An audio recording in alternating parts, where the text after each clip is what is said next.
All right.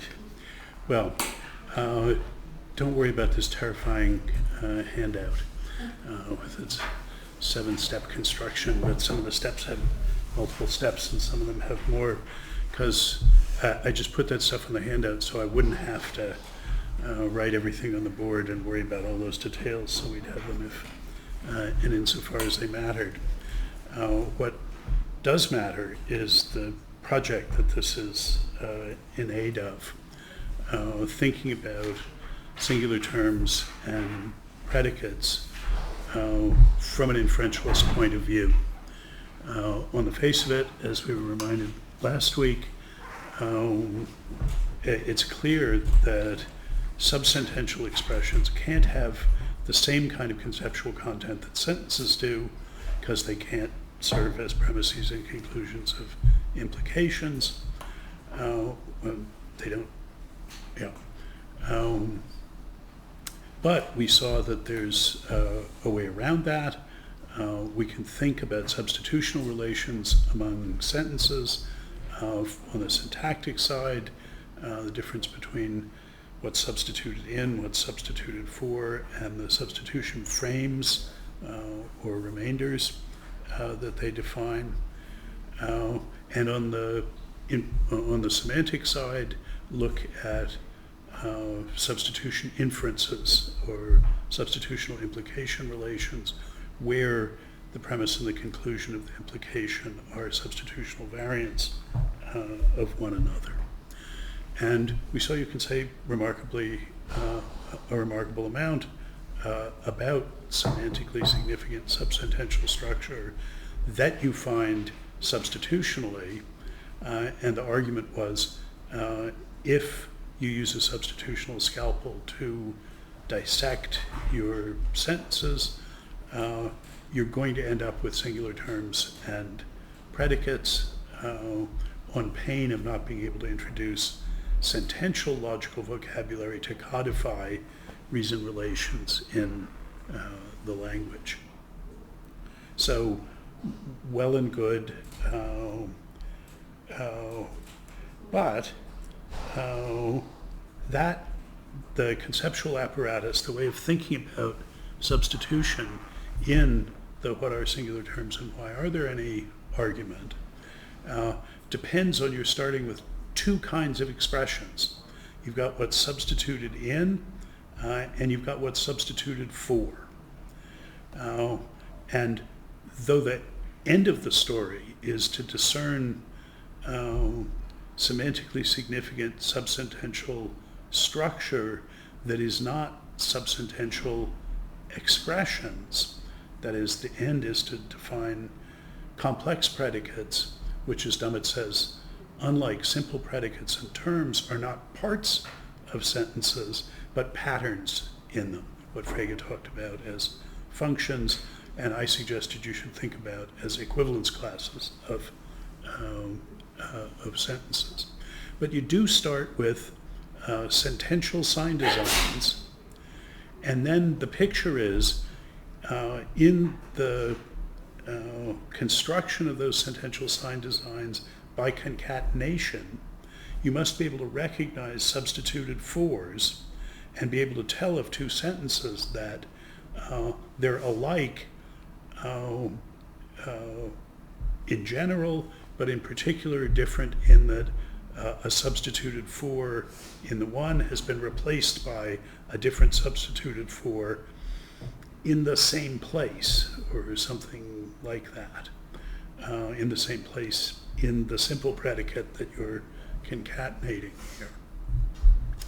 So that's well and good as long as your sentential sign designs, call them sign designs as Seller's expression, as long as your sentential sign designs have the right kind of lexical syntactic structure, that is, actually do have a concatenation structure and have subsentential components that you can look at.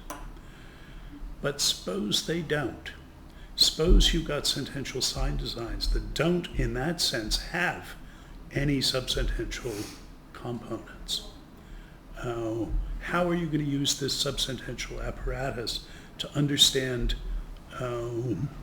they're nonetheless being imputable to them, a subsentential structure, just not in the way that's presupposed by having substituted fors as expressions that you can substitute. Now, why might this come up? Why is this a sensible question to ask? What sorts of examples might we have in mind? And I just gestured very broadly at this yesterday, but I want to say something more about it today. I was impressed years ago by the work that John Lilly was doing on Dolphin communication. Now, I have no idea what the current state of play in studying Dolphin communication is. This was a long time ago. It was the first real attempt to see what was the same and what was different between dolphin and human communication. Lilly's results got a big splash in the popular media. In movies like Our Man Flint, we have him learning Dolphin. You see him putting his head under the water and going, and all the dolphins can respond to him and so on. Yes, they have real languages. But what I found most compelling about Lilly's claim, and as I say, I have no idea whether anybody believes this today, but it sort of doesn't matter whether he was right about it. But his claimed discovery was, first of all, and this certainly he was right about this, that they communicate by pinging each other with sonar pulses and hearing the response. And that already has consequences because there isn't a speech act. You don't sort of say something. That's not the active thing.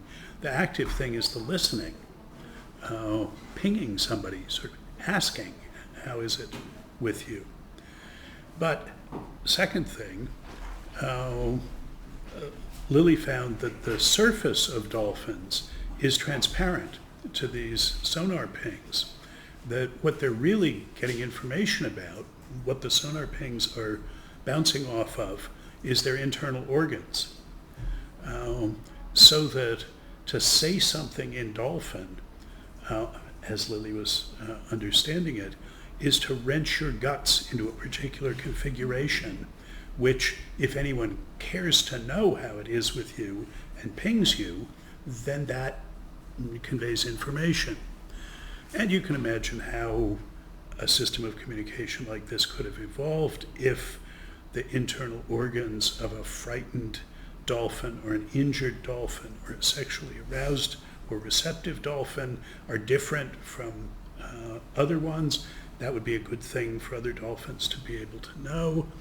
And one even can imagine that as the basis of them learning voluntarily to contort their guts into a particular configuration that can be read in a certain way. As I said, I was interested in this because the pragmatics is different. There would be no such thing as shouting in Dolphin. No way to get somebody's attention.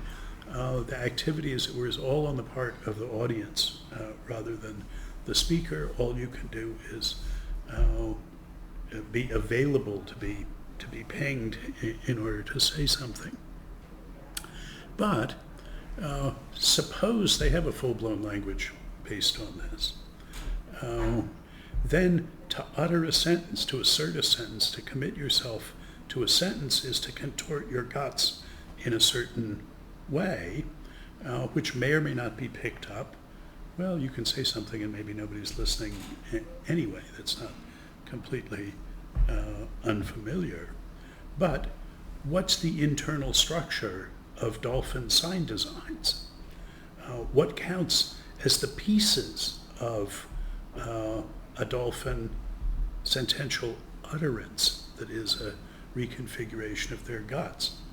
Well, presumably the sort of thing Lilly and his folks were trying to do is see which features of the dolphin gut, other dolphins were responding to differentially, and so on. You can see immediately the difficulty that our man Flint didn't have. How are you going to say something in Dolphin? It's going to take some serious doing in order to get something that pings as a dolphin. It's not just a matter of sort of making noises, though that can be difficult enough, as anyone who's tried to learn Danish, say, could tell you. So, there's, it seems to me, a sort of example.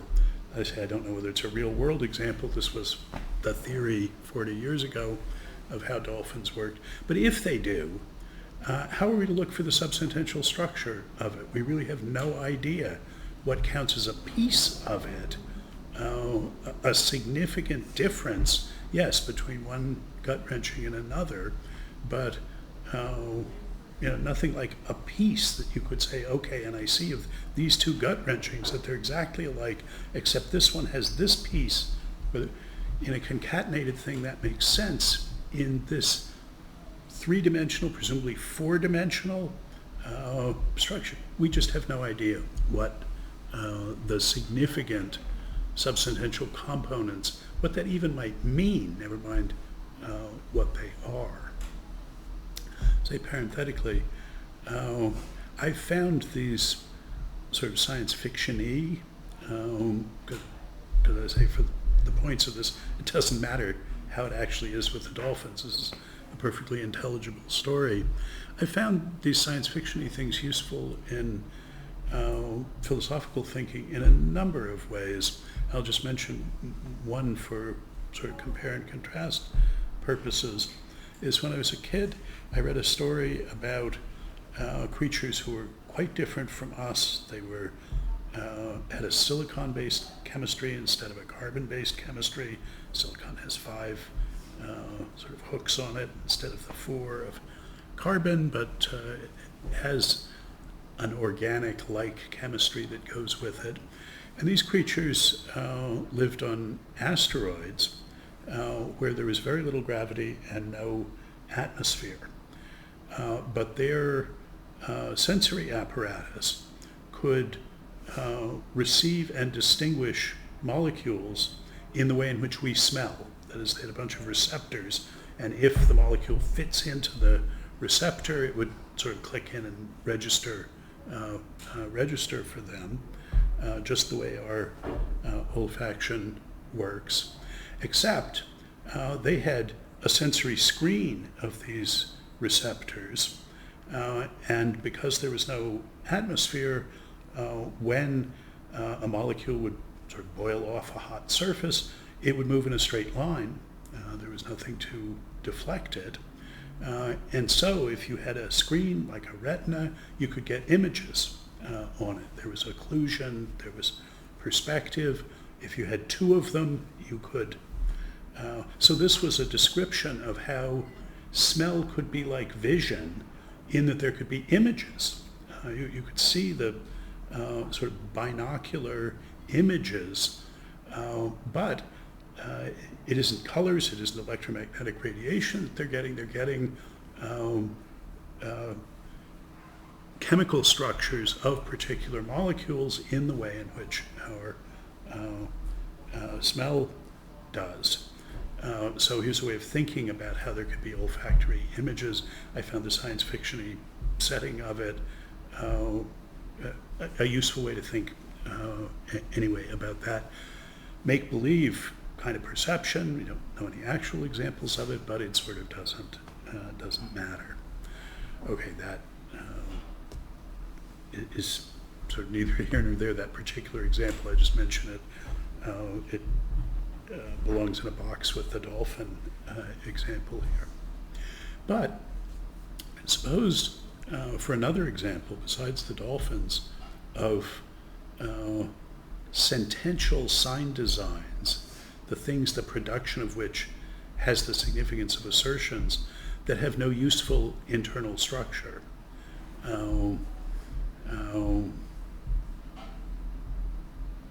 Anyway, no useful for giving us no obvious way to define substituted fors, pieces or parts of the sign designs.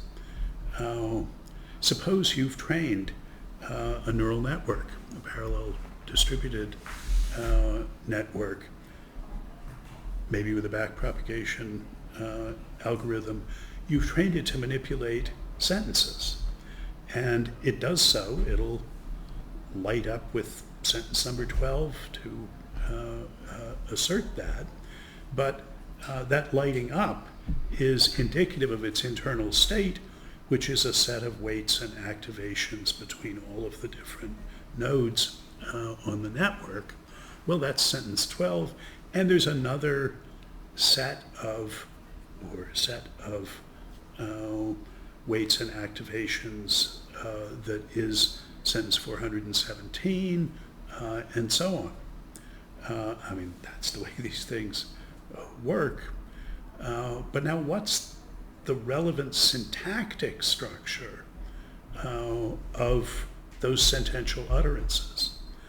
It's some set of states of the network, the ones that would trigger this output. It's some set of states there. But what internal structure? I mean, the only internal structure is the connections, the weights, the activations.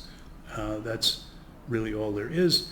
And what do we mean? We've pulled out one. What is it for something to be a substituted for in that?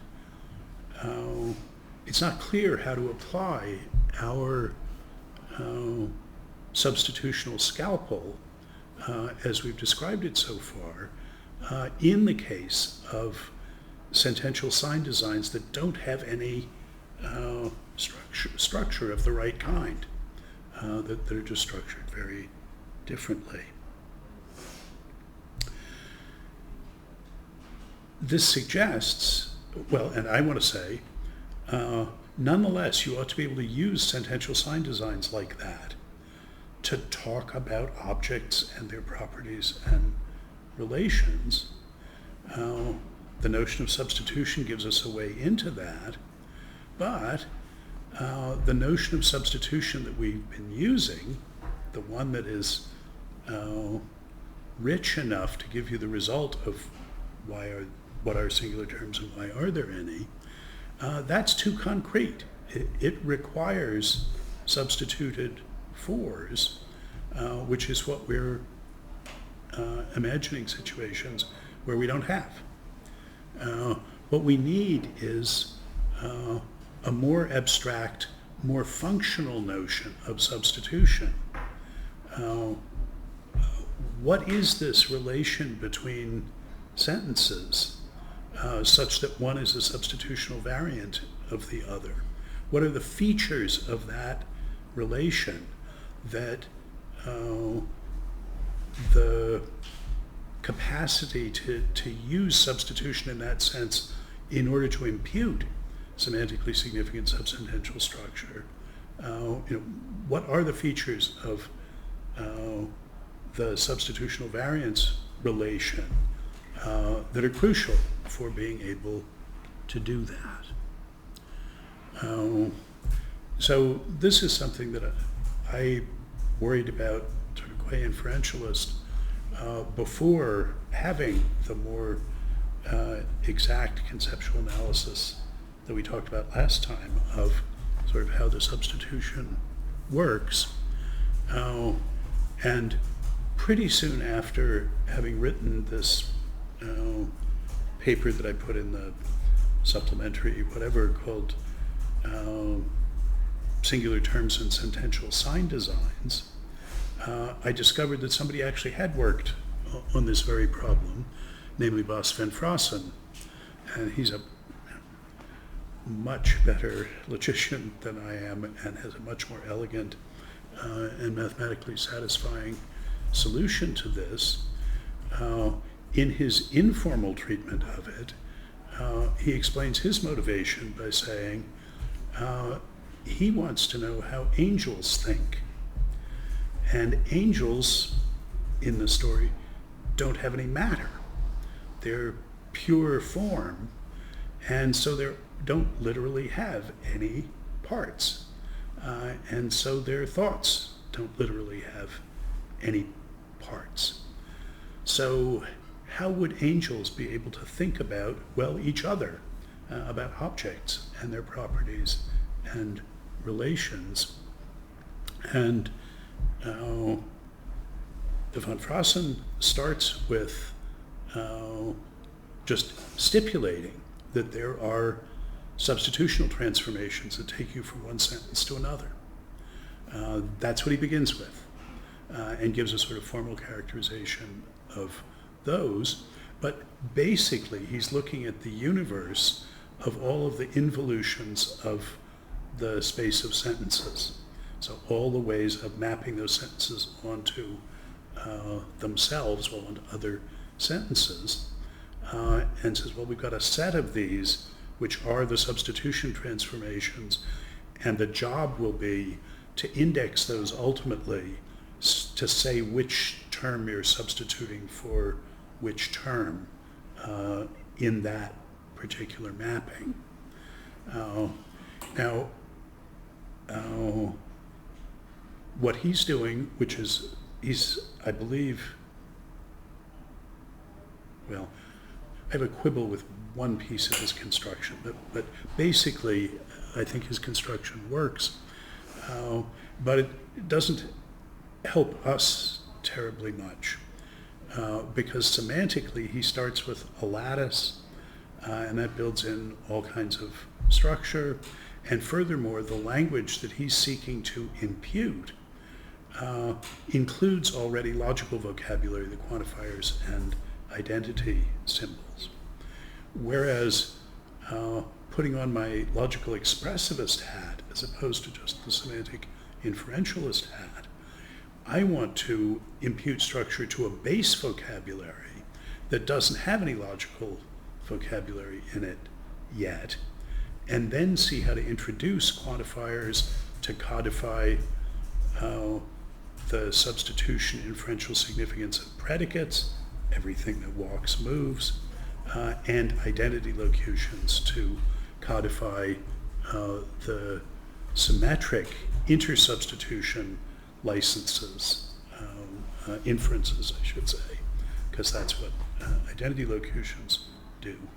So on those two grounds, couldn't just help ourselves to the off-the-shelf von Frossen construction, but I commend that essay to your attention. It's interesting, and in particular, I found interesting that the way he pitches the project in this official version, the one I put on the website that has all the math in it.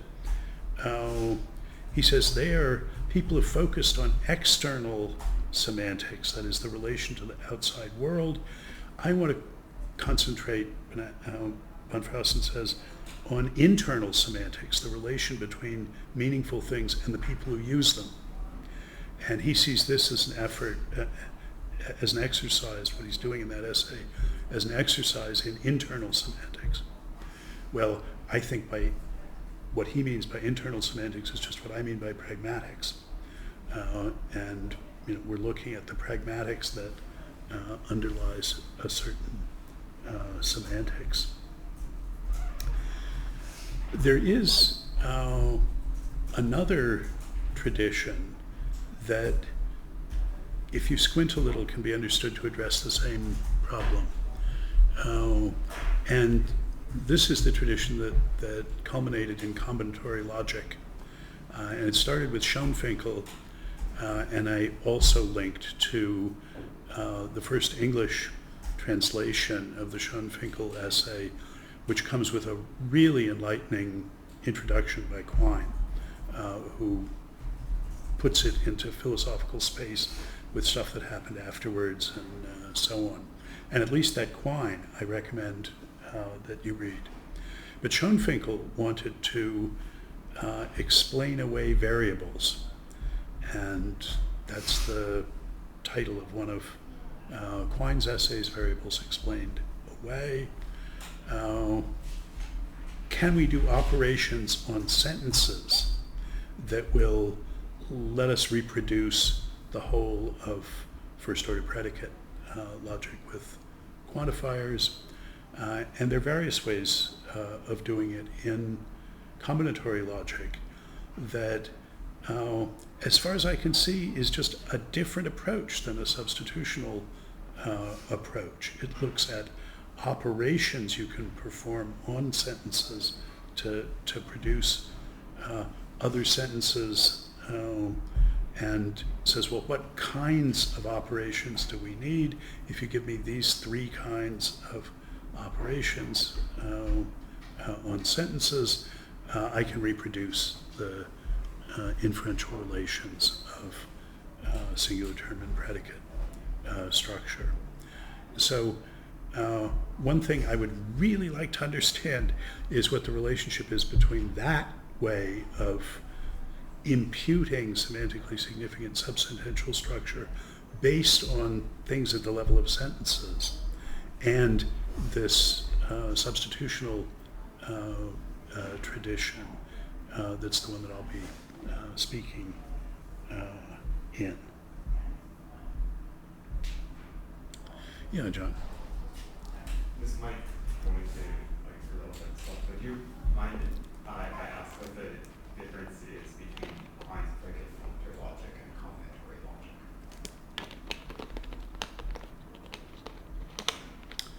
combinatory logic?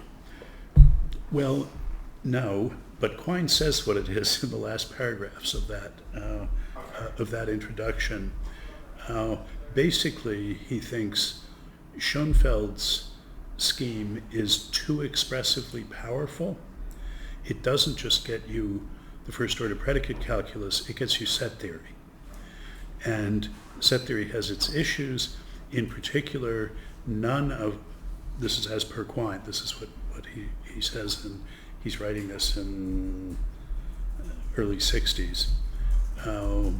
He says that no one knows how to adapt any of the standard ways of avoiding the set theoretic paradoxes to the combinatory logic version of them. And for Quine, it's set theory is shady, not just because it leads to contradictions, but on nominalist grounds. So he says the trouble is that Schoenfinkel, in doing this perfectly reasonable thing, sort of did such a good job with it that he could codify the whole of set theory, and that made the whole enterprise shady from his point of view. And so he says, but we can get something that has just the right expressive power that'll just get us, and that's his predicate functor scheme.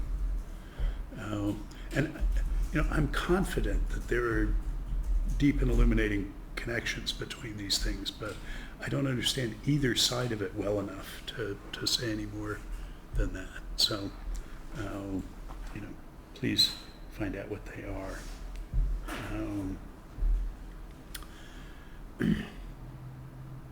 Now, in our case, sort of the way everybody works, you have some set of sentences and relations among them, and you make a strong set of stipulations, strong enough to let you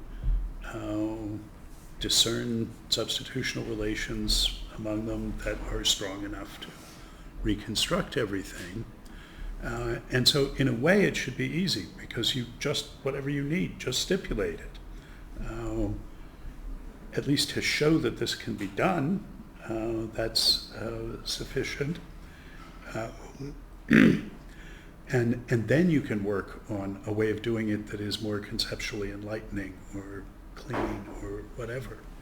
So it seems like it ought to be easy, because there's no, whatever you need, just stipulate it. But you need to stipulate it in the vocabulary that you're using to describe the sentences. And For us, all we know about the sentences semantically is the role they play in implication space models that codifies their implications and incompatibilities. So we're going to have to formulate our stipulations in the language of the meta vocabulary that we use to specify implication space models. And if you think about the problem from that point of view, you see why, even though you can stipulate anything you want, the fact that you have to stipulate it in the vocabulary that you're already entitled to use to talk about sentences and their and the reason relations they stand in, that puts a savage constraint on what you can do.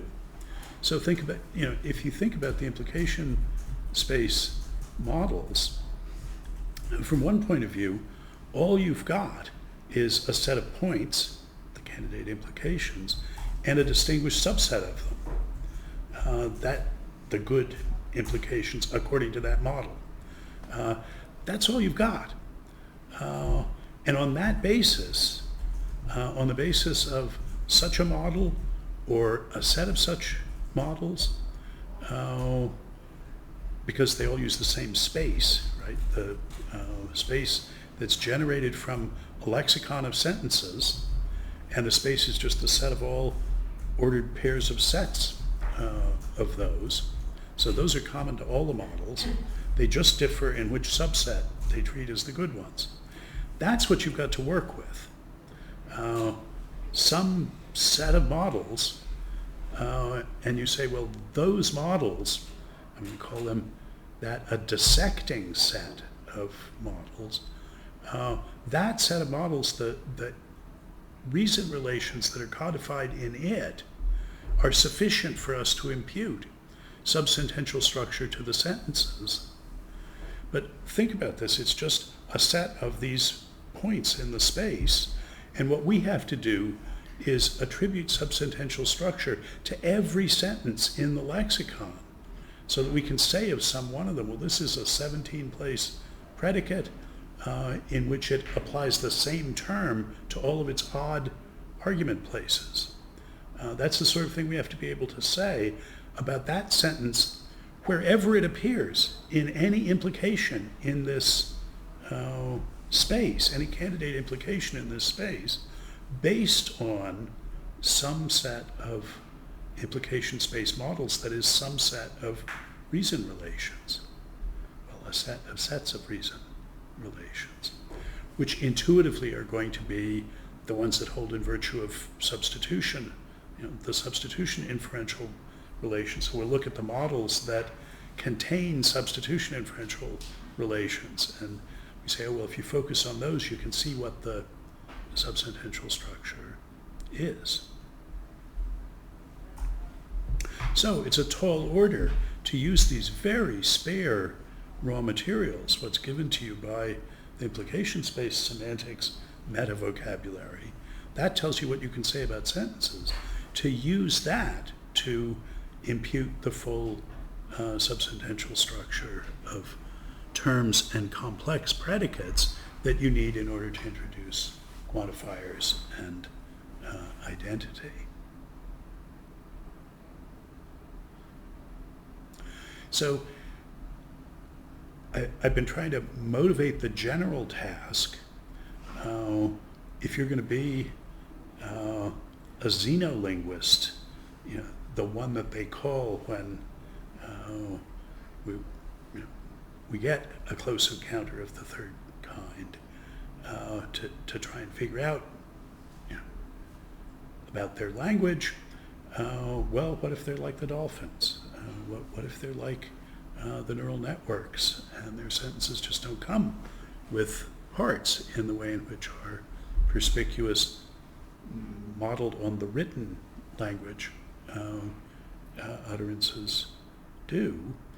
Well, is there some way, nonetheless, to see them using singular terms, that is, talking about particulars, and using complex predicates, that is, talking about the relations that these things stand in to one another. So what I want to present is a strategy for doing that. And unlike the stuff I've been presenting before, I'm not putting this forward as working. As far as I know, it does, but there's a lot of things that need to be checked and made to work that I haven't and don't. So this is very much in medias res. I included, with his permission, a note by Hlobil to our logic group in response to my previous try at this last spring.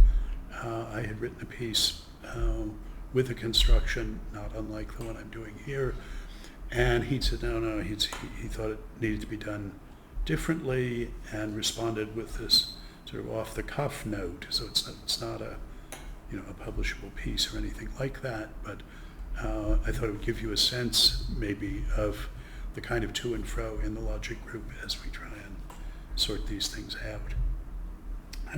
But this construction has not been through the crucible of those smart people in the logic group. That would be my test for saying yes, it works. But along the way, I ran across something that seems to me potentially of some interest. And that is when you try and set out the whole structure of complex predicates, as I say, so you can say of some sentence that it's an n-place predication. This is the simple predicate, and here are the terms that are in the 13th argument place in it, in a sentence that does not have argument places in the sign design. It's, for our purposes, it might as well just be a sentence letter that we're starting with. We've got to be able to work with that or represent them by prime numbers or something. It's got to work with that. But when we do, there's a natural stopping point that's sort of a halfway point where it's easy to get this much subsentential structure quasi-substitutionally. Indeed, I want to call this semi-substitutional transformations. It's easy to get this stuff and hard to get the rest of the way. This is a natural sort of resting place. It's a structure that emerges as less demanding than the full term predicate structure, but has a lot in common with it. So let me just, before we see how it comes up and whatever, describe this semi-substitutional or uncorrelated term predicate structure. I mean, these aren't really terms and they're not really predicates. There's something more generic.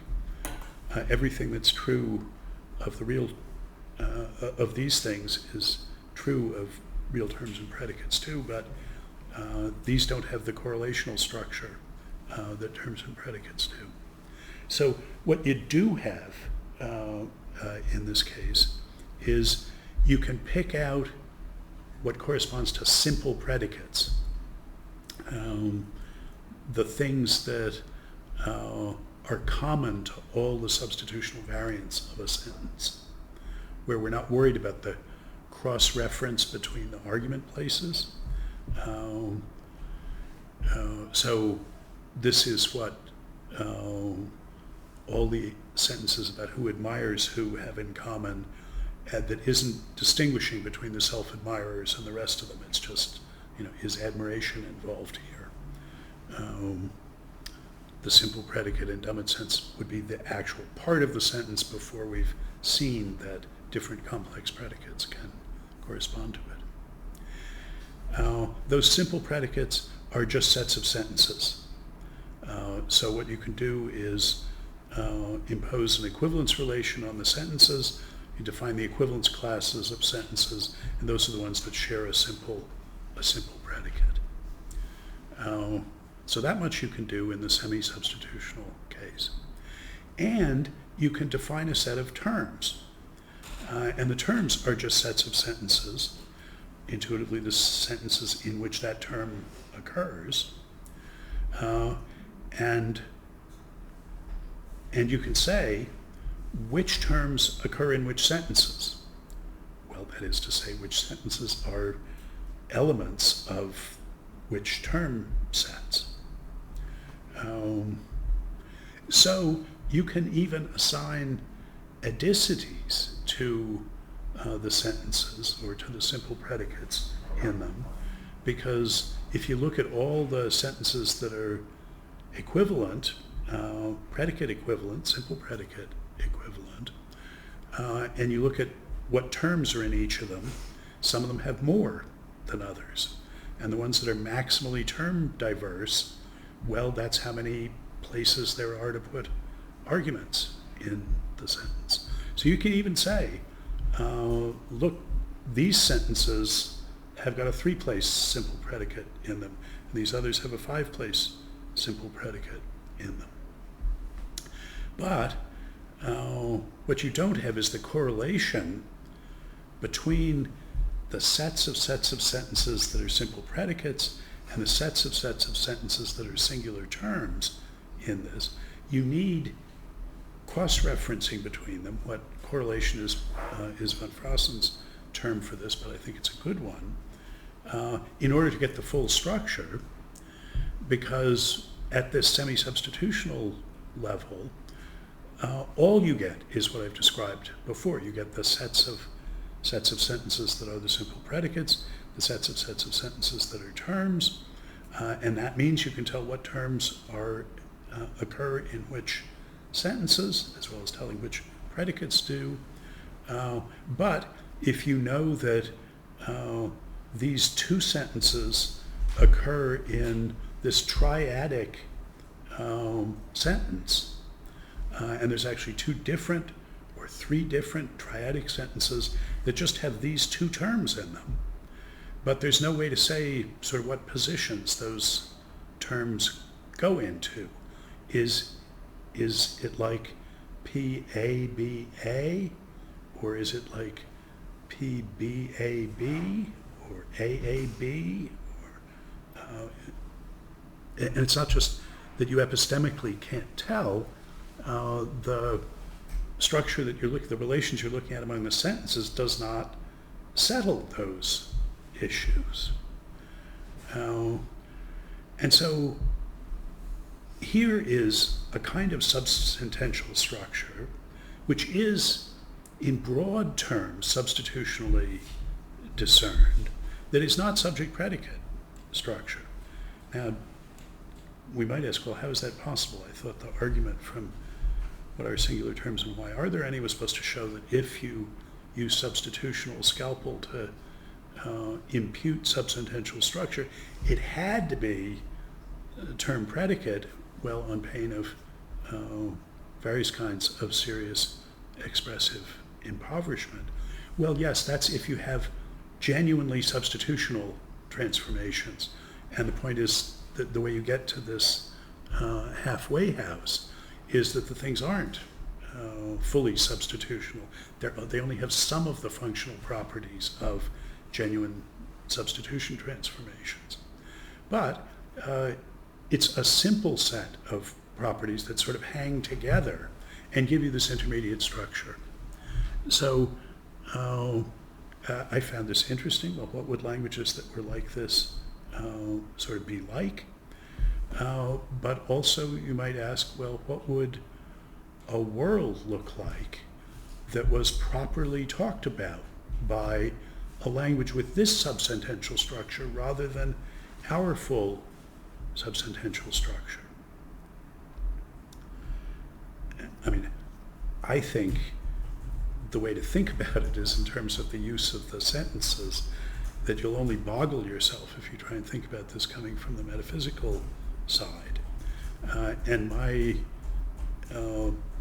paradigm from which I drew this lesson, perhaps correctly, perhaps not, is another essay that I linked to. You saw there's a bunch of things in the supplementary, and I'm just, I'm not, they're supplementary, it's only if you're interested in pursuing these, but there's one old essay of mine called The Significance of Complex Numbers for Frege's Philosophy of Mathematics, that looks at whether he could have finished the Grundgesetze. So he defines numbers, and he got almost as far as defining real numbers. Dummett and Peter Simons sort of figured out how that job could have been done in volume 3 and 4 of the Grundgesetze to get real numbers. But Frege didn't want to stop there. He wanted to go on. And I show that you can't get from the real numbers to the complex numbers in a way that you can't introduce the singular terms to refer to complex numbers on the basis of what you've got in the vocabulary of real numbers in a way that satisfies Frege's very strong constraints on what you have to do to count as having introduced a singular term. I mean, in particular, he requires that, this is part of his, you have to have sharp boundaries around everything, that it have been settled by your stipulations on introducing it, that your stipulations on introducing it have settled the truth value of all identities involving it. All identities that involve the expressions you're introducing on one side and new expressions, old expressions on the other side. And, roughly the trouble is the complex plane is symmetric. If you just swap everything for its complex conjugate, nothing changes. That's because if you just swapped I for minus I systematically everywhere, nothing would change. So it comes out, Frege, what is I? It's the square root of minus 1. Well, we know there's 2 of those. Which one is I? And the mathematician will say, well, pick one. It doesn't matter. Yeah, but how do you pick one if you only have the resources of the real numbers to do it? There is no relation that you stand into, that those numbers stand into I, that they don't stand into minus I. So you can't satisfy his criterion. But so does arithmetic founder with, what would he say? No, it doesn't make any difference because we have complete inferential control over the use of these expressions. I mean, this is not a surprise. The complex plane is as well studied and well behaved an item as there is. But when we introduce these terms, there's certain inferences you can't make that would turn on there being a unique answer to these things. But we know exactly what those are, so we have complete control. When you make a claim, it's settled what follows from it, what's incompatible with it, and so on. And so he can have a notion of singular term such that the names of complex numbers are not singular terms in his sense. Fine, they're schmingular terms. It doesn't matter, as what matters from an inferentialist point of view is that you have full semantic control over them. It's settled what follows and what doesn't follow from them. He wants more to follow from these sentences than actually does, but as long as we know what does and what doesn't, that's good enough. It's not good enough to sort of picture them as objects for him. But that's what you should stop doing, and he's the one who taught us that in the Grundlagen when he addressed the question of whether natural numbers are objects by asking whether numerals are singular terms that are properly introduced by his criterion. So at any rate, this is, maybe there's something, maybe it's not a total waste of time to have that story on the table, but the lesson I learned from it is a sort of Wittgensteinian one. Don't let your prejudices about how things have to be constrain you here. The question is it settled what the reason relations of sentences in which these expressions occur are? And if it is, then that's a good enough definition. And if it's hard for you to think of those things as objects because you have a sort of metaphysics of objects, well, so much the worse for your metaphysics. You need more things in it. So I'm inclined to respond to seeing this sort of halfway house of subsentential structure to say, well, it is really hard to think of what a world would be like about which you could say this and no more. But I don't care if, as seems to be the case, we can completely specify what the implications and incompatibilities of sentences that we can codify in this way are. Well, fine. They're not terms; they're schmingular terms or something. I mean, these are much more substructural than the terms in mathematics, which there's symmetries like this everywhere. So Frege's project could not have advanced into algebra without a relaxation of his semantic criteria, and we're in early days of doing that. The current enterprise is one of the things one wants to do. What sorts of things are there? Nonetheless, in thinking about this very topic, Kit Fine doesn't come in from substitution relations. He's not interested in the enterprise of imputing subsentential structure that I was talking about. He is puzzled by the idea that facts about our world are best stated by applying complex predicates. And the complex predicates come with distinct ordered argument places. And he wants to know metaphysically what corresponds to those argument places in the world. So if I say the fawn is on the lawn, or the fawn is, I'll just say the fawn is on the lawn. Well, there's two relations there. The fawn is over the lawn, and the lawn is under the fawn, and those are different complex predicates. But he says, but the truth maker in the world of them, it doesn't distinguish those two things. There's just sort of the fawn on the lawn. And the distinction between saying the fawn's on the lawn and the lawn's under the fawn, that's in our conceptualizing of it. That's not in the state of affairs that is there. So in general, he's interested in thinking about what it is in the world that corresponds to argument places of predicates, to the ordered tuple of things. What makes something the second argument place, or even and in this fascinating essay, Neutral Relations, which if you're at all interested, there's a literature that this spawned. My former colleague, Kian Dorr, has pushed the line of thought that Fine opens up here to argue that metaphysically there cannot be asymmetric relations. Asymmetric relations depend on this directionality of which requires you to say, well, are you talking about the relation of the fawn being over the lawn or the lawn being under the fawn?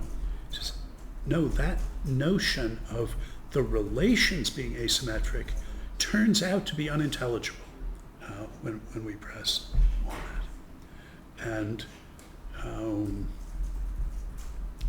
Fine considers examples.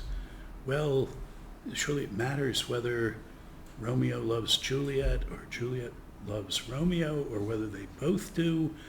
That seems like an asymmetric relation. He wants to think about a world that consists only of neutral relations. As well, should we think of the state of affairs as like a wooden heart that's red on one side and black on the other and has holes that you can plug things into? Can we think about something like that and get, the effect of argument places in reality? So anyway, I give you the Kid Fine article and one response a few years later that sort of says how the literature was developing. My view is they are not going to approach they're not going to figure this out from the metaphysics side. Figure out what we're talking about in terms of the use of the sentences first, and then see about the metaphysics.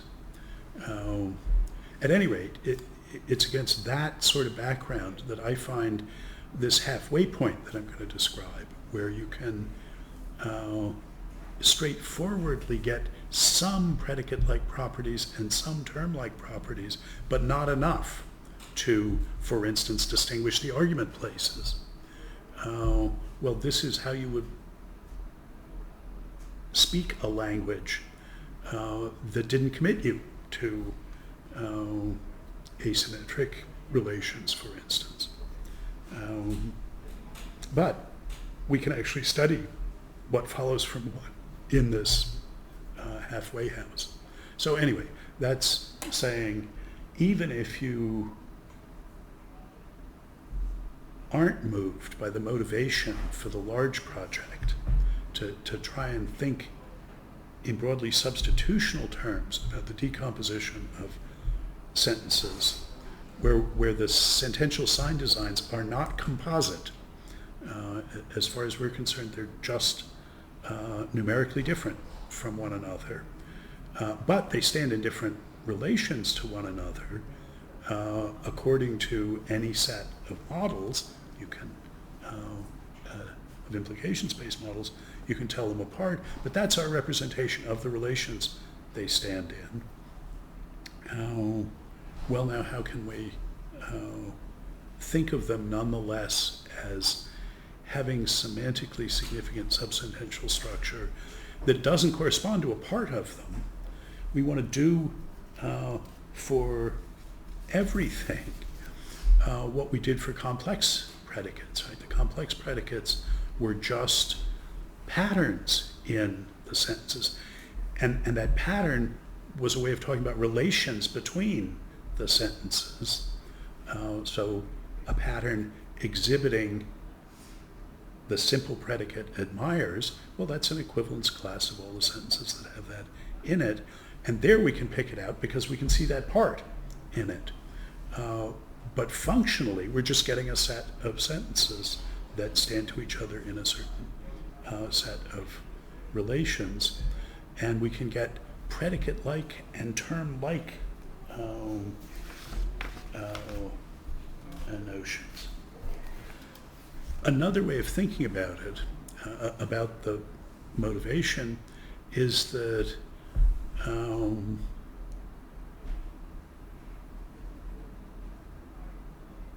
we're thinking functionally about Quine's notion of extensionality, where Quine's notion of extensionality applies to sentential contexts, so really to complex predicates as we're thinking about them. But a one-place sentential context is extensional, he says. Well, we're going to use the Bolzano-Frege-Quine method of noting semantic invariance under substitution. A sentential context is extensional if you can substitute one singular term into it for another, and if they're co-referential, then the sentences will have the same truth value. So intersubstitutable salva veritate, really preserving truth is what we care about. That's extensional context. Well, that's fine if you're coming from below. If you've already got the singular terms to plug in there, substitution is unproblematic, but you also know which ones are co-referential, because he's telling the story from below. He knows all of that. Whereas we're looking at relations between sentences that amount to taking or treating these two expressions as co-referential, or taking this, thinking of them as patterns in the sentences that, well, these patterns are intersubstitutable, even though substitution for patterns, no, but we have the relations between them. So a way of thinking about, so Quine ties substitution and extensionality very closely together. We're looking at a broadly functional account of substitution. Well, it's a broadly functional account of extensionality as well. So we could take,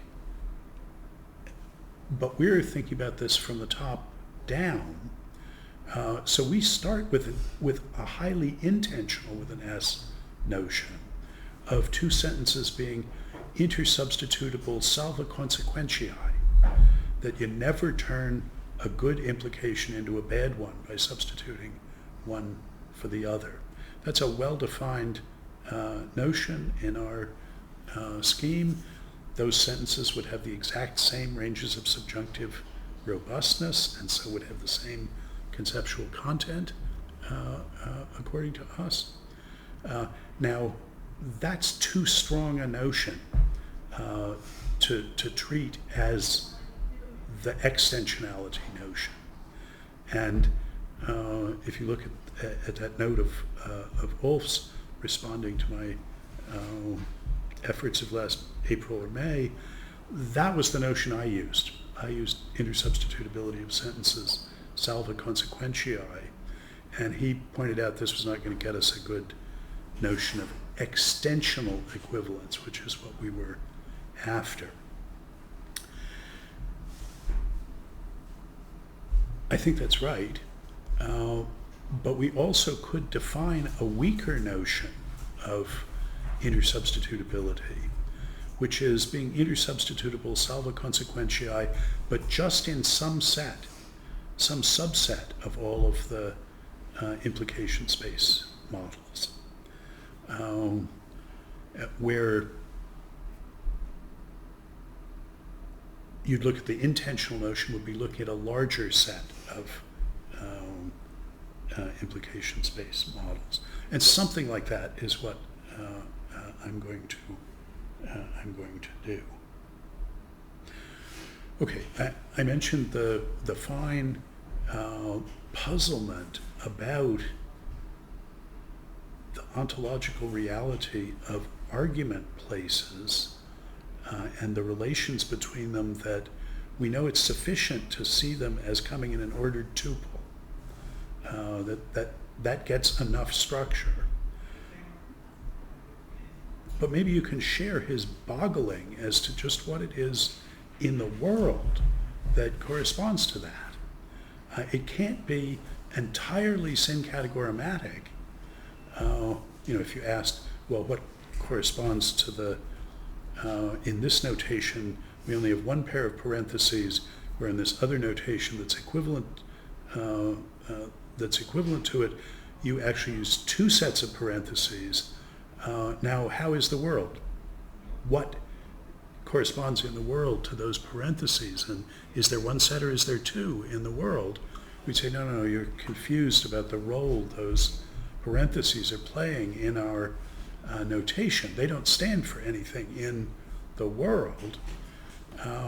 Well, they do affect the inferential significance of the sentence according to your notation, but not in a world representing way. Well, is that what we ought to say about the ordering, the distinction and ordering of the argument places? And from that point of view, if you were inclined to boggle at that, not to be able to fit into your metaphysical picture something corresponding to the asymmetry of relations that essentially requires you to distinguish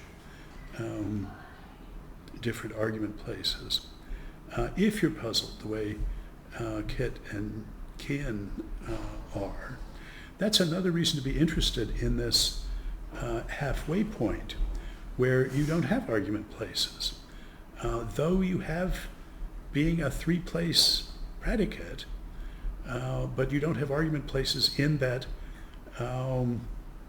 you can't say anything about the sentences that have three-place predicates but only two terms in them instead of three.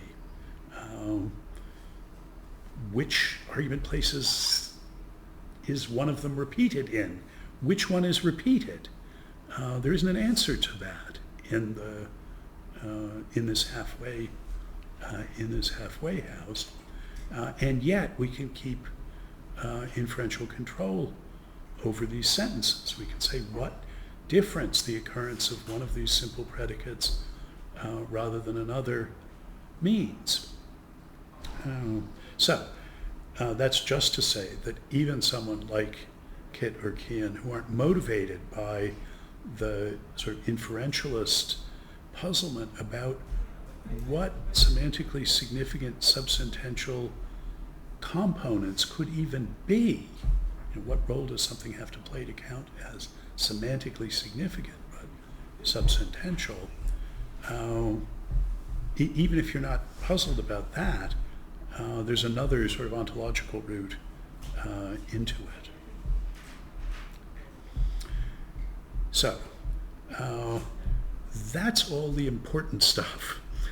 What I want to do after the break is walk through an actual construction and show you where the halfway point is and what kind of correlation is required. I mean, Ulf and I sometimes marvel that we've spent the last 10 years thinking about propositional logic. That's baby logic. Our undergraduates, we teach that. And well, it turns out, that there are things to think about. We're just beginning to think about the first-order predicate calculus. And, I don't know, cast your mind back to when you were first learning this. Argument places. It turns out to be a really complicated concept, even though, set theoretically, we know how to, build up ordered pairs out of unordered stuff. And, we can say what an ordered tuple is. Have too many set theoretic models of it, Banasaref would say. Think back. And anyway, we're going to be thinking fundamentally about what work that's doing in producing these complex predicates. And let me remind you, it's the complex predicates together with the capacity to form new predicates by substituting for some singular terms and clamping quantifiers, alternating for all there exists. That's how we express the concepts that we need to do even the simplest mathematics, the simplest arithmetic. We need these for all there is. You've got to be able to say every number has a successor and so on. So these are the most basic concepts that we're talking about. But the apparatus needed to express them is non-trivial when we unpack it. So it's 2:11. Let's come back at 2:26.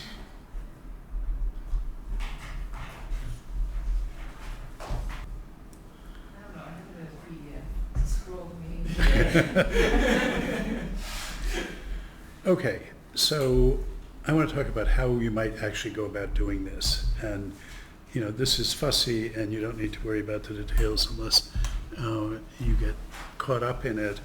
But given that this is how you get to the halfway point, there's sort of something, the semi-substitutional functional characterization, that's what to look for. But basically, von Frossen starts with substitution transformations that turn one sentence into another. As I say, he started with the space of all the involutions of the lexicon Ulf starts with all the involutions of the phase space, the implication space. But you have all of those, and if you can label them with a pair of terms, so that you can say, oh, this one is substituting t prime for t, and this other one is substituting these other things. If you can do that, you're basically home free. That will be enough to correlate your terms and the predicates. So one way of thinking about the task is you're going from a relation between sentences being substitutional variants of each other to a relation between terms associated with something. So this transformation gets labeled with this pair of terms. In some sense, you're going from pairs of sentences to compute pairs of terms that label the pairs of sentences. That's I don't know, a very abstract functional characterization. And a lot turns on what the source of the pairs of sentences that you start with is. The ones that intuitively are going to be substitutional variants of one another, that is reachable one from the other by substituting terms for terms in them. As I said, I started off using pairs of sentences that were, according to some set of models, intersubstitutable solva consequentiae. And Ulf argued that that's demanding too much. That wants the result of the substitution to be synonymous with the sentence you started with, rather than just something analogous to true if and only if. So it wouldn't get a notion of extensionality. Each set of models gives us a notion of intentional equivalence, because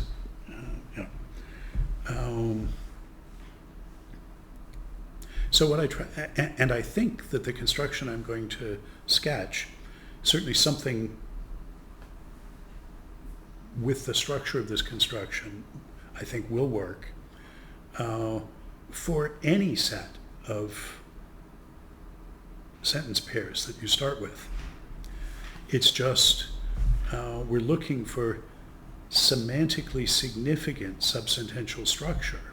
So you want to start with a semantic relation between sentences. So for instance, you could look at just the substitution inferences, just the single premise, single conclusion implications, and say, well, the set of sentences I'm going to start with are equivalent in that P and Q, or I'll say A and B, are equivalent if, according to all the models, the implication that has the singleton A as its premise and the singleton B as its conclusion is a good one, and vice versa.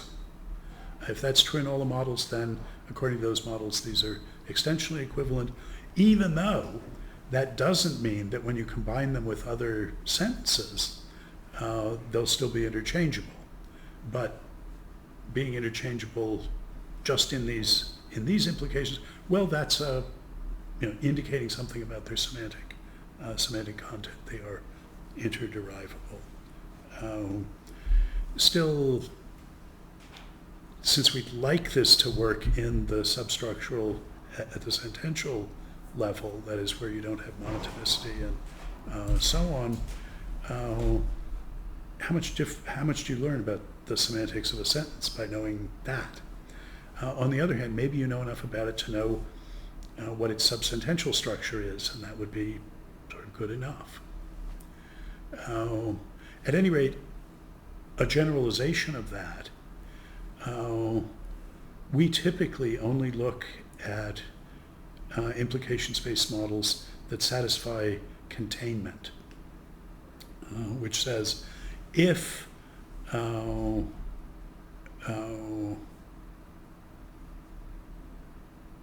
your conclusion is one of your premises, then it's a good implication. So the implication, remember the multi-succedent sequence, where conjunctively on the premise side and disjunctively on the conclusion side. Anything that has the same sentence on both sides of the turnstile, that's a good implication. That's the principle of CO. Well, we can look at a set of models. So we're saying, so for every sentence X, if X is on both sides of the turnstile, that's a good one. Okay. But suppose X and Y stand in that same relation relative to some set of models. That is, whenever an implication with X on one side and Y on the other, all of those are good, no matter which sides they are. That is, X and Y are treated by these models in the way that CO treats just the identical thing. So we can look at any set of models and associate with it a set of sentence pairs. So the set of models, capital M, models in it are little m is an example of one.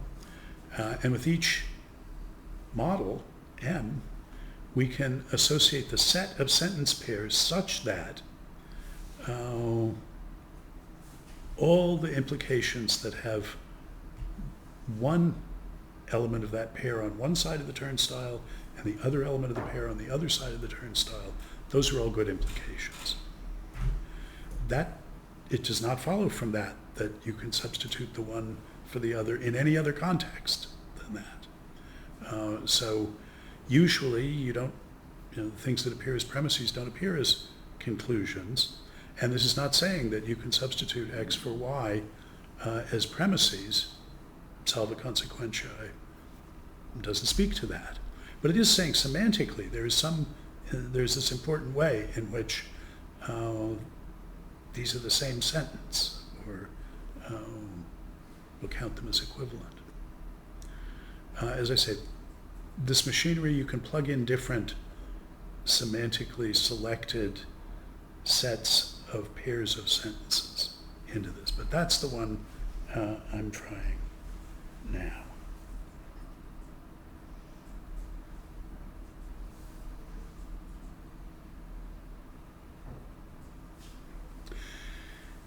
And then you can say, so what we're thinking is that when that's true, one of them is P of A and the other is P of B. And that model that treats them as CO pairs in this way is saying, yeah, and the difference between A and B doesn't matter for this containment property. Well, if that's right, then any two sentences that appear in the sentence pairs of any of the models in this set M must be substitutional variants of one another. If we're thinking of this as speaking to term substitutions. And I should say, the way I'm thinking about this all along is with what I call the guiding interpretation in mind. And that's one where all the sentences actually have a structure, a concatenation structure of a simple predicate and an ordered tuple of terms after it. And we're going to sort of work on that. That's going to be a model of this whole enterprise. And that's important because once we start making substantial stipulations about how these things work, you say, well, how do you know these are jointly satisfiable? How do you know they're consistent? Well, if you can show that they would work on the guiding interpretation on a language that did have the perspicuous subsentential structure, well, then that shows that is a model for jointly satisfying the constraints. That's how you can show the consistency of what you're doing. But thinking of these sentence pairs as giving us term alternatives to each other, according to, in effect, what when they're made explicit will be identity claims, but the claim is each model is implicitly taking or treating some identities involving terms as true. And that's what's generating these sentence pairs for it. If that's right, then for a model to have A and B as a sentence pair is to say you can get from the one to the other by substituting terms for terms. And that's to say that they share a simple predicate. So we could define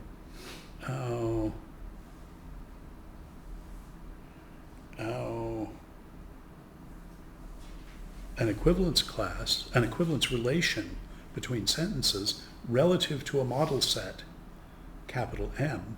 So as we picked a set of models and we're putting conditions on that set of models for it to be a dissecting set of models, for it to impute a semantically significant subsentential full subject predicate structure.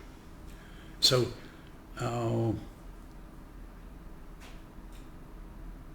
if we treat A and B as standing in this equivalence relation, as simple predicate equivalent, in case some model in our dissecting set of models has them as a CO pair. So in effect, if they were monadic predicates, then this would be a model that endorsed all the identities between T and T prime. One of them is P of T, the other is P of T prime. That's why the pair P of T prime is in this set of CO sentence pairs for the sentence. So the equivalence classes under that relation, being substitutionally equivalent or substitutional variants, we could say, we can collect an equivalence class of sentences. All the ones that some model treats as substitutional variants, some model in our set, treat as substitutional variants of one another. So that gives us a set of sentences that is the sentence variety, and each of the sentences in that is one variant of that variety. So we have a set of sets of sentences which correspond to this set of sets of sentences, each of which share a simple predicate. So we get the simple predicates now not as components of the sentence, that they aren't parts of the sentence, they're just patterns in the sentence, but they're substitutionally extracted patterns in them, because we use these relations that we're thinking of as substitutional relations. As I say, they end up only being semi-substitutional. We don't get the full structure. But we get right in the beginning, we get a functional characterization of sharing a simple predicate that is now no longer tied to there being a perspicuous components of the sentence. The sentences can just be sentence letters, if we like. So I'm just walking through this on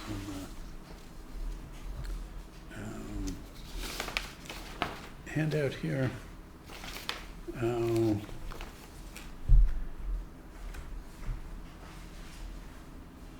Okay, we need a stipulation. This is our first, that if some model has sentences A and B as substitutional variants, and some other model in the dissecting set has B and C, that there is some model in that set that has A and C. We need an equivalence relation. We get reflexivity for free. We get that with CO, that AA will always be a sentence pair for every CO model. We get symmetry because the sentence pairs are unordered.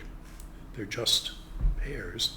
So if the pair AB is in there, the pair BA is in there, because they're the same unordered pair. It's just a two-membered set. But we need the transitive closure of that relation, and that's what the stipulation gives us. And we can show that that stipulation can be satisfied because if each of the models in our set has a set of implicit term identities to it, then we just are stipulating that whenever T1 equals T2 is endorsed implicitly by some model and T2 equals T3 is endorsed by some other model, that there's some other model that endorses T1 is identical to T3. We've got to fill in our model set so that it has models that do that. But we can see that's consistent. So that gives us our set of simple predicates, a set of sets of sentences. And if you want to know what the simple predicate of a sentence is, just see which one of these equivalence classes it's in. It's a member of. They're disjoint, so it's only got one simple predicate. Yeah. So maybe you can clarify by explaining where I'm going wrong. So I'm thinking, let's take two metaphysically necessary sentences, like two mathematical truths, like the empty set exists and 0 is identical to 0, as A and B in our first thing. So it looks like those two sentences, A and B, are going to be in IEL M for like any reasonable model M. And then it looks like in 2 we'll declare that there's that they belong to the same simple predicate set. But it doesn't intuitively seem that those two sentences have any predicate in common. Yeah. So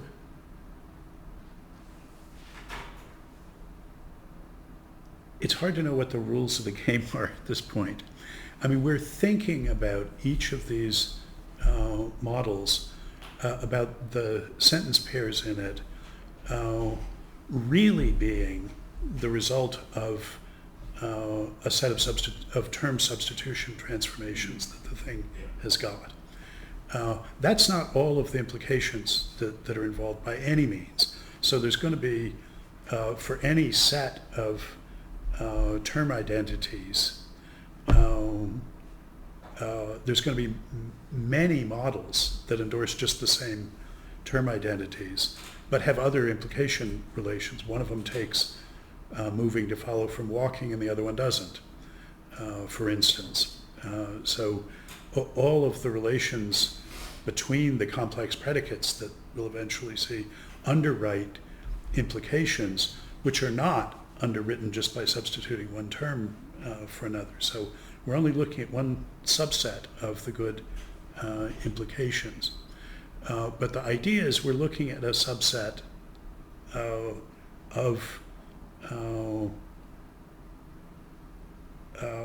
symmetric inferences, because intersubstitution, and we saw in the wastewater argument sort of why we care about the symmetric ones. We're thinking just about the sets of sentence pairs that are distinguished because they're licensed by these term substitution commitments. So we need a notion of sentence pairs that isn't going to include all the necessary truths simply because that's a good implication. That doesn't mean that, I don't know, every implication that has one of those on one side of the turnstile and the other on the other is a good implication. There's going to be some models that deny that. Those may be models in which they're not talking about the empty set. That it would be inappropriate to interpret the sentence that in some models means there is an empty set as saying that. I don't know, is that... Doesn't the definition say that there just needs to be one model so that for that... Well, one model in our dissecting set. Yeah. And I'm saying that models that would include that sort of metaphysical, that would treat that sort of metaphysical necessity as licensing a sentence pair.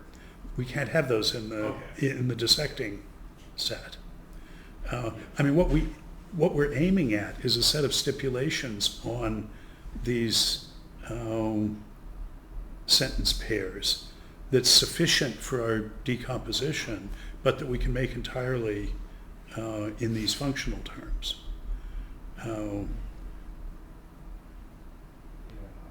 So I guess I'm a little bit, I guess I'm confused about what the rules of the game are, because if you're allowed to choose our dissecting model set carefully so that we only get the implications we want, we might wonder, well, why don't we just choose, some set that contains precisely equivalence classes of the terms to begin with? That's what we want to do, but we have to do it in the language of the implication space semantics. I mean, we can have the guiding interpretation, in mind. That's what we want, but we've got to specify what we need to get what we want, to stipulate what we want. We've got to do that without appealing to what's special about the guiding interpretation, just abstractly. So things like this transitive closure condition, we can put that in. And that constrains what, being a sentence pair relative to a model could mean. It doesn't constrain it very much yet, but... So the thing I'm confused about is how we specify in the language of the implication space models the constraint that's going to rule out necessarily equivalent sentences as being part of the same, being in the same predicate equivalence class. Well, it's a good question whether this does.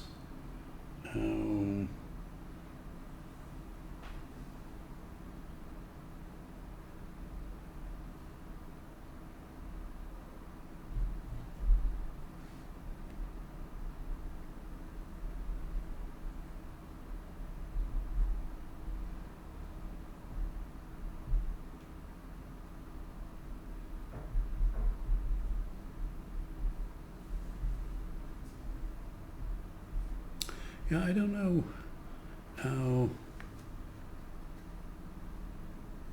what to say about that.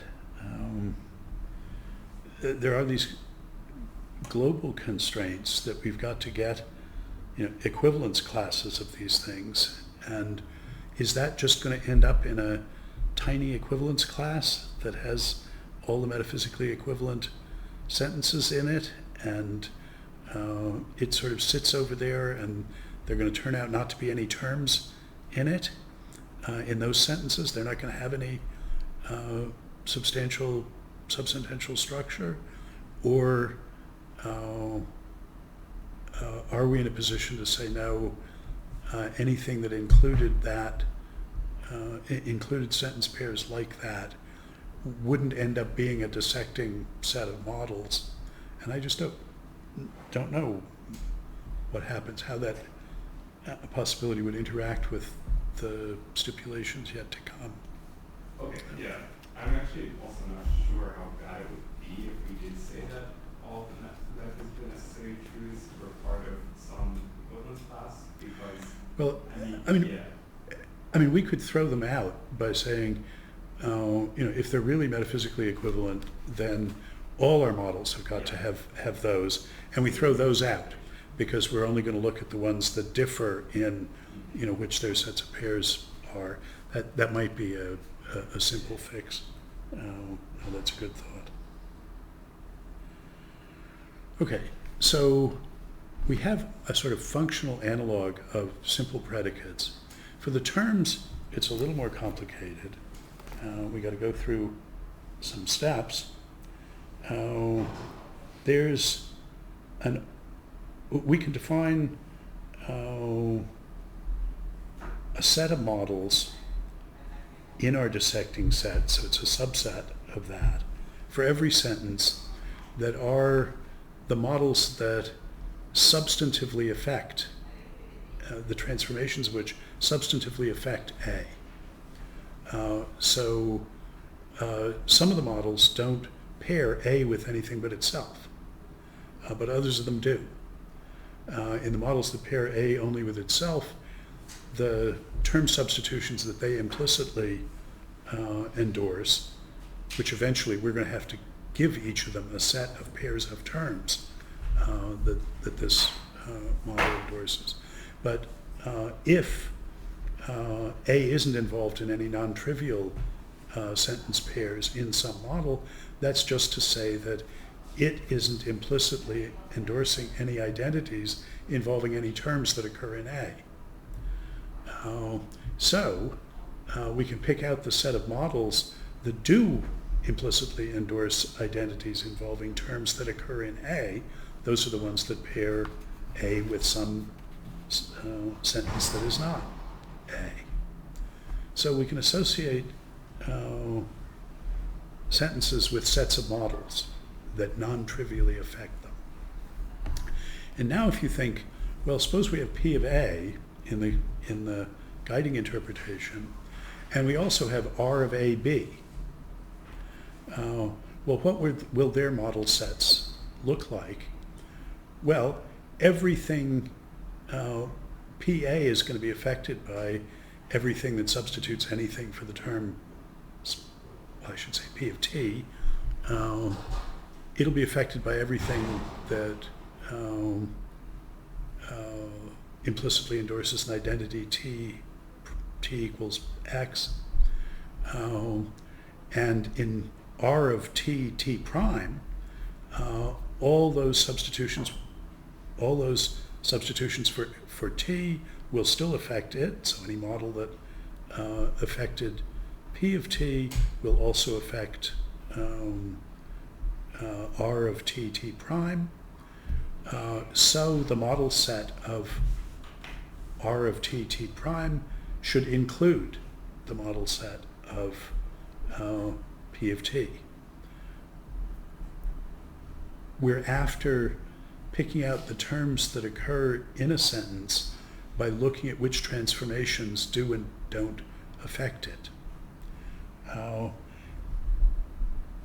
And we can look at the order by inclusion of these. This model pays attention to A, affects A, connects it to something other than itself.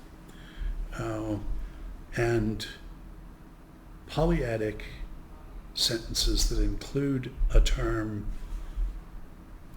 are related to, the model sets of those are related to monadic predicates that include that term, in that every substitution transformation that affects the monadic predicate applied to T affects every polyadic predicate sentence that contains T, every polyadic sentence that contains T, as well as being affected by everything that affects T prime and so on. So we get an order of these things, and we can pick out the minimal sentence varieties, the minimal sentences, in this ordering are going to be the monadic sentences. And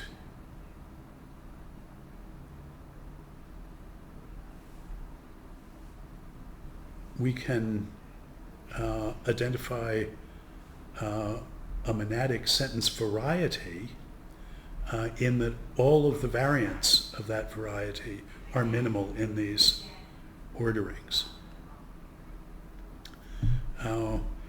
If we were willing to assume, to build in the property of predicates being term promiscuous, in that every term can fit into every argument place, then we could just take one of these monadic sentence varieties and use that to index the terms, because every term would appear inside predicate P.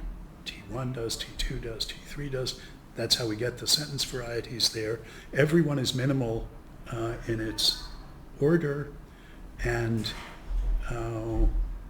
if we're picking P of T prime, P of T, and looking at the upward cone of all of the sentences whose model set contains the model set of the minimal monadic one, those are going to be all the sentences that contain T. So those upward cones we can think of as just being the singular terms. But we can do better than that. If we've got monadic P and monadic Q, again assuming term promiscuity, then P of T and Q of T are going to have the same model sets. They're affected by just the same transformations. So they'll each be above the other in the ordering, that is, they'll be equivalent in the ordering. So we really can take any one of those as indexing any one of the minimal monadic sentence varieties. Minimal is describing the way we're functionally picking them out. Monadic is to remind us what we think we've gotten here. Well, that gives us a set of sets of sentences that is the set of terms. They have a little bit more structure than the simple predicates do. The simple predicates are equivalence classes because that relation is symmetric, whereas the term relation, well, these are upward cones in an ordering, so there's this internal non-symmetric ordering structure. Interestingly, that the non-symmetric structure is inside the terms, whereas the predicates are symmetric. That's not the way it works semantically, but still we've got one of them is symmetric and the other is non-symmetric. File that away. I've mentioned that this something like this pattern comes up often enough. But we have these sets, unlike the predicate sets, which are equivalence classes. The term sets overlap. Plenty of the sentences, many of the polyadic sentences, are members of multiple terms. That is, the set of sets of sentences such that each set of sentences in it is a term, that is, a set of sentences all of which share a term. But for RAB, that's going to be a member of RTT prime, that's going to be a member of the set of sentences that contain T and a member of the set of sentences that contain T prime. Well, with any sentence variety, any simple predicate, we can look at all of its variants and associate with each one of them the terms that are in it, that is, the terms such that that sentence variant is a member of each of those term sets. And so we can pick the maximally term diverse variants of this, the ones that intuitively have a different term in every place you can put a term, and that'll give us, anyway, an analog of the adicity of the simple predicate. How many terms can it apply to? That's what I'm calling the halfway point, semi-substitutional. You've got a notion that we have a justification for calling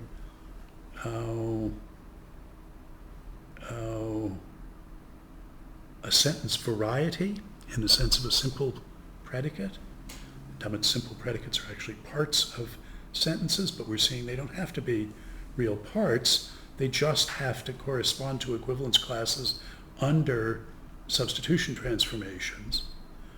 And if we think of those transformations, sort of model by model, as being, at the end of the day, labelable by sets of pairs of terms now, the ones that it implicitly equates, that's what we're going to have to be able to associate with each one of these models. We're going to have to put correlation stipulations on the set that guarantees we can label them that way. But we're thinking of them that way already, because that's where we're going with them. Then those equivalence classes of all the sentences that are substitutional variants of each other, that looks functionally like a good thing to mean by a simple predicate, those equivalence classes. And similarly for these upward cones of sentences under the ordering by the inclusion ordering of the model sets that, when we've eventually labeled them, it will turn out all involve substitutions for t, or all involve substitutions for t and t prime, or whatever. But some triadic sentence varieties, you look at them and they're only members of two terms. And there is no way to say. There are no argument places here, even sort of distinct. In some of the sentences, there are different terms in the three places if it had the full structure, but in others there just aren't, and there isn't a fact of the matter about which of the places in P, T1, T2, T3 are occupied by its variant that only has two terms in it. And you say, well, which one is in the position that T1 is in this variant? It's not just we don't know, there isn't, that information is not there. There isn't a fact of the matter about that. So these things are predicate-like and term-like, multiple terms per predicate. There's only one predicate in each sentence, and the sentences are formed from applying these predicates to different terms, but beyond being able to say of each sentence what predicate it has and what terms are in it, you can't say any more about it. Yeah. Just to clarify, the B in the definition of minimal monadic is all B, some B, how does it relate to the X in the definition of terms? So, the one of these is symmetric, but the other one isn't.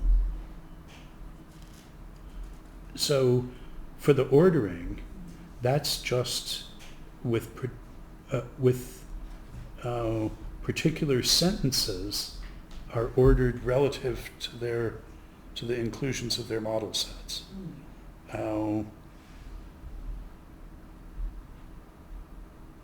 So for the minimal one, we want A to be minimal if everything that's above it is also below it. That's what the constraint is. So to get minimality, we do need to quantify over all of the sentences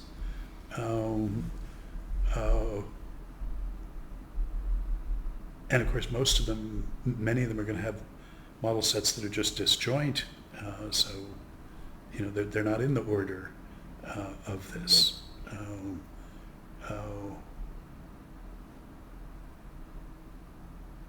Yeah, they'll have, most of the sentences will just have overlapping model sets. Most pairs will have overlapping model sets, rather than one being entirely contained in the other. They have some sentences in common and some that aren't in common, whereas the ordering is saying every term that occurs in the lower ranked sentence occurs in the upper ranked sentence. So I'm somewhat just confused about how the definition of S then in the terms, because if S is just the set of all X such that A is below X, then it's also the set of all terms such that A is above X. Since A is minimal monadic. Well, so A is minimal, and it means that everything in the order that anything that is contained, whose model set is contained in the model set of the minimal one, has exactly the same model set as the minimal one. Oh wait, okay, I think I misread it. My conditional makes more sense now. So, I mean, the way to think about it is that we're thinking of the models as substituting some terms for some terms. They implicitly endorse an identity by treating as CO equivalent the sentence, the two sentences. And so we can associate with each sentence the set of all the models that give it a substantial variant, that act on it. And those sets can include one another in the guiding interpretation. Polyadic things that contain T will be affected by all the transformations that affect monadic things containing T, but not vice versa, because the polyadic thing will also have T prime, and so be affected by all of those models.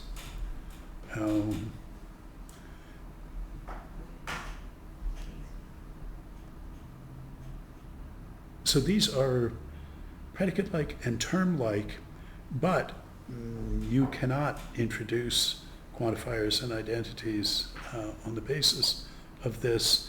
These singular terms would not be picking out objects. If we were only doing things monadically, this would be good enough. But we know the monadic predicate calculus is degenerate. It's decidable, for instance, where the polyadic isn't. You don't get any of the, you don't have to care about the difference between complex and simple predicates. In the monadic case, it's only in the polyadic case that you do.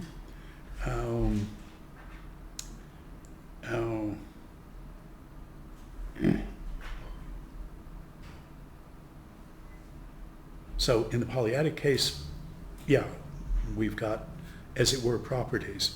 But you can't go on to relations on this basis. You need something more. Again, if you think about it, we're representing predicates, simple predicates, by equivalence classes of sentences, sets of sentences, and we're representing terms by upward cones of sentences. That is another set of sentences. But to get the full subject-predicate structure, we need to stipulate various cross-correlations between those. We have some cross-correlations because every sentence exhibits some predicate, so it's in some predicate set, and has some set of terms that occur in it. So, the very same sentence that is included in a predicate set is included in a bunch of term sets. In that sense, there is connections between these things. they're sets of the same sentences, so there's that much cross-correlation. But we need to stipulate a much fancier cross-correlation between them in order to get the raw materials, the complex predicates that can stand in inferential relations, in virtue of which they express the conceptual contents of concepts like being the successor of a number or any other interesting concepts. So, as I say, this seemed to me a natural way station. You just make these definitions, and you get something that's on the way to terms and predicates, has some of the features of it, but not all of it, and raises the same kinds of questions if you ask, well, so how should we think about the semantically relevant correlates of these things, the things we're going to manipulate in order to compute the ranges of subjunctive robustness of sentences containing them, not referring to objects and picking out properties or relations, but something like that. And it may be something like, not on the term side, but on the predicate side, it may be this is all Kean thinks could actually be metaphysically real, is what corresponds to these predicates, not what corresponds to the complex ones which will allow asymmetries. He really thinks a way things could be that in his metaphysical world you only have what's expressed by these simple predicates. Are there similar boggles about the terms? Well, I don't know. Those are not the whether they're asymmetric relations is not that issue anyway. Well, what more is needed? What are argument places, really, functionally? What are they doing for us? Well, here's the idea that the second half of the construction is run by. We've associated with each of the simple predicates an adicity. That's just the number of terms in the most term diverse variant of that sentence variety. Well, we could use those to label the argument places, to index the argument places of that sentence variety. That is, pick some maximally term diverse variant of the simple predicate that we want to define argument places for. And suppose it's n-adic. That is, there are variants of that sentence that have n distinct terms in them. And let's say we pick that maximally term diverse variant, and it's P of T1 through Tn. We don't have the numbers, those are just keep it. The numbers are not in order or anything, we just have n of them, and I'll number them. Well, then what we want is to associate with that simple predicate n functions, which will be argument functions. And we can index them by so we have the T1 function of A. A is the sentence. Let's say A is a maximally term diverse variant of this variety. And we use the terms in its term set, which is just a set, an unordered set of terms. We use them to index functions that are associated with that simple predicate. Each one of them is an argument position, but it's a function. There's no positions. And this function, if you give it as an argument any variant of A, it gives you as the value the term from the term set of the variant that is in the same place in that variant that the index term is in the indexing maximally term variant, various variant. So for an arbitrary one, we've got ti is in the term set of A, and so we have the function f of ti for A, and we're going to apply that to some variant A prime of A, and the result is going to be one of the terms in the term set of A prime, which in virtue of being the output of this function counts as being in the same place in A prime that ti was in A. So the claim is argument positions in a tuple are really just whatever lets you define these argument functions. That is, functionally, what you need to be able to do is line up the terms in the term sets of different variants to say which ones are, in the guiding interpretation, in the same argument place or position in the two variants. And there's obviously going to be constraints on how that goes. But it's necessary and sufficient to define such argument functions. That will give you everything you need for the complex predicates. You'll be able to talk about the cross-references and so on. In fact, what I do is argue that if you give me the argument functions, I can define the two main operations in the lambda calculus, lambda abstraction and lambda application, and we know how to use those to build up the first order predicate calculus and more besides. But we can argue, I think I can show that that defining argument functions in this sense is sufficient to get the full subject predicate structure. And I just take a detour through the lambda calculus because people have shown necessary and sufficient conditions there. And it's pretty easy to reconstruct the lambda operations in terms of argument functions.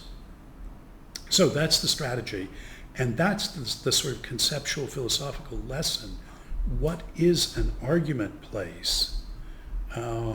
It's a fancy way of talking about, or a convenient way of talking about, these argument functions. So what we need to do is define the argument functions.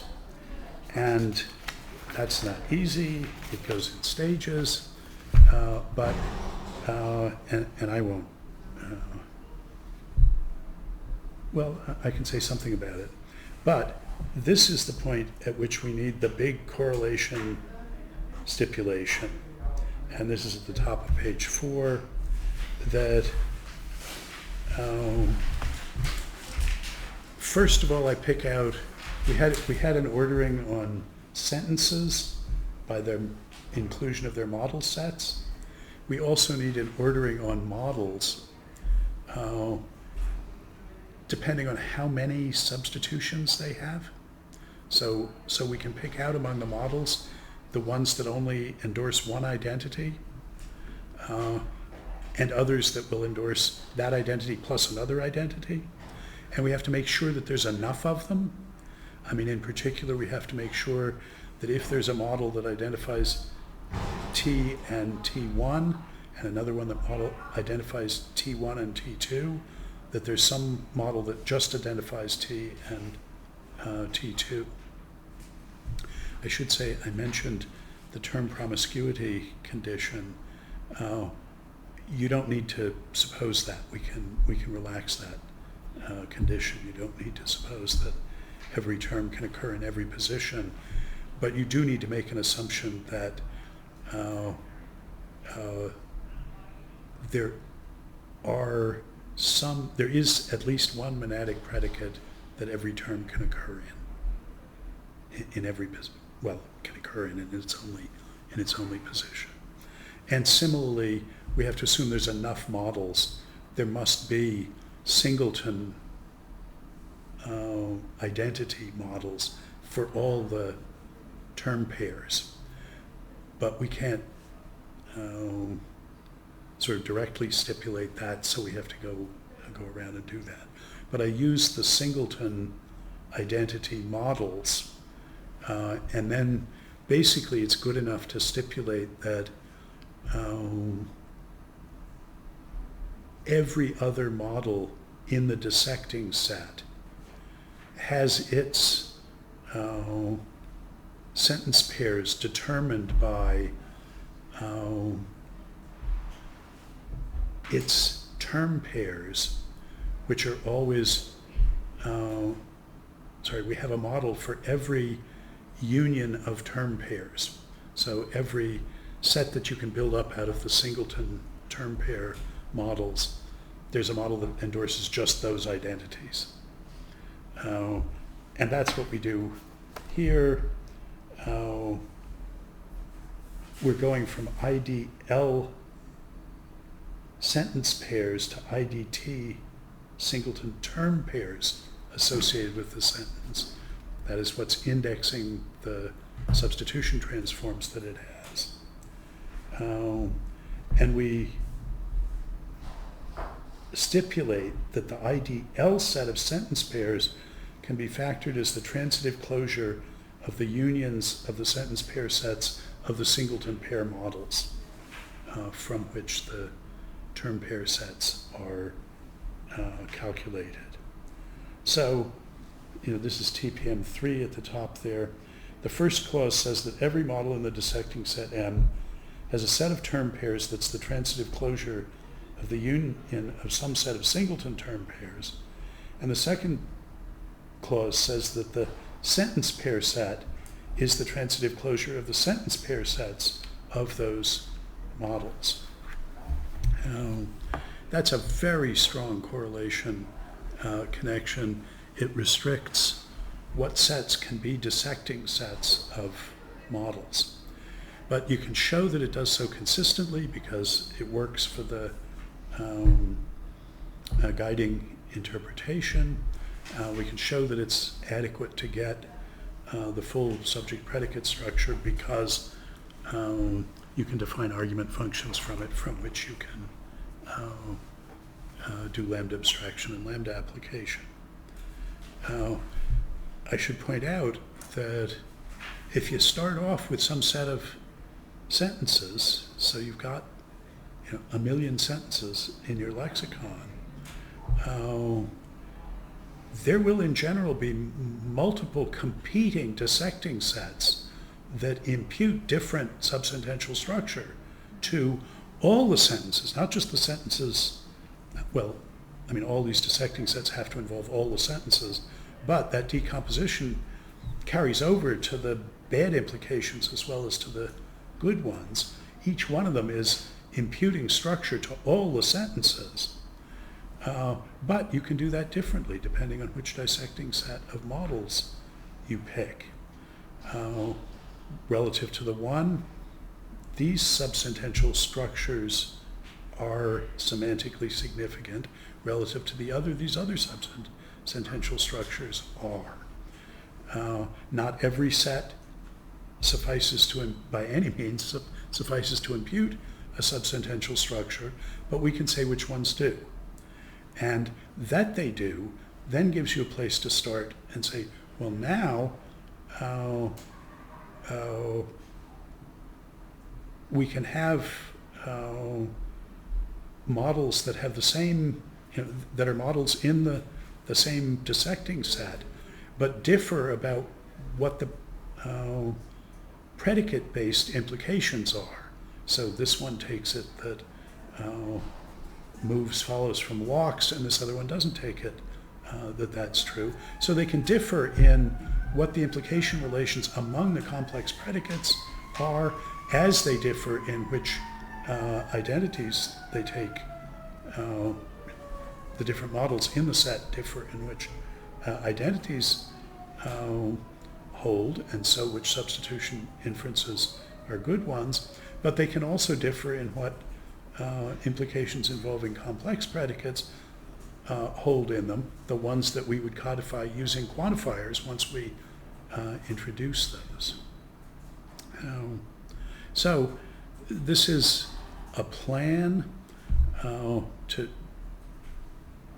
every bit of it would need to be nailed down, and my guess is that there's some bits of it that would need to be changed. The real test of it will be, can we introduce quantifiers and identity in a sequent calculus sort of way, so as to codify the sentential implications appealing to this structure. And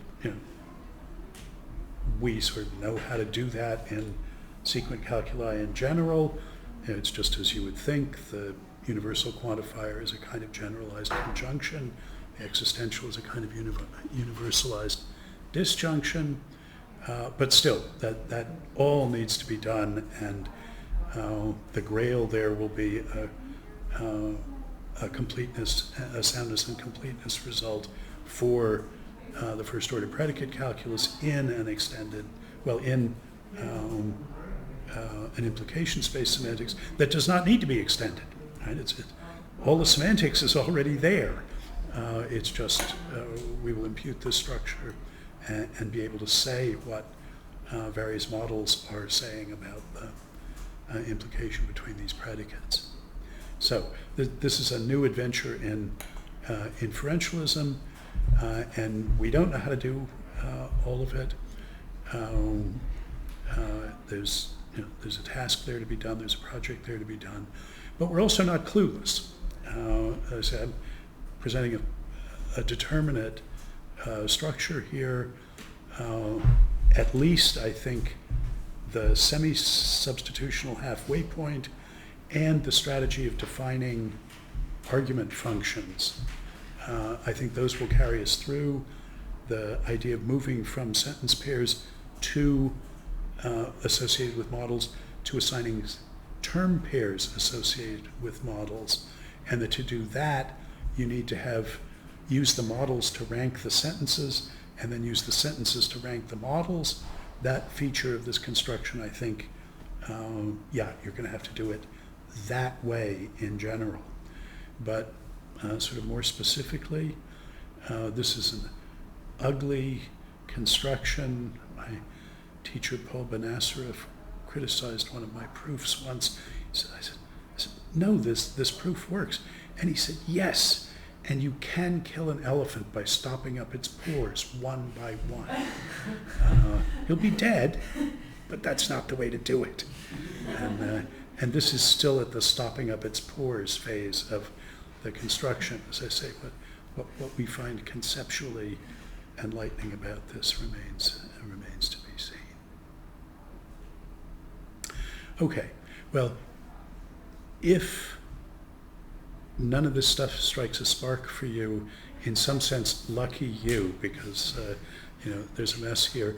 If any of it does, that's why I linked to all of those other articles, not by inferentialists, but who are doing things that that touch on this problem, which is of particular significance to inferentialists.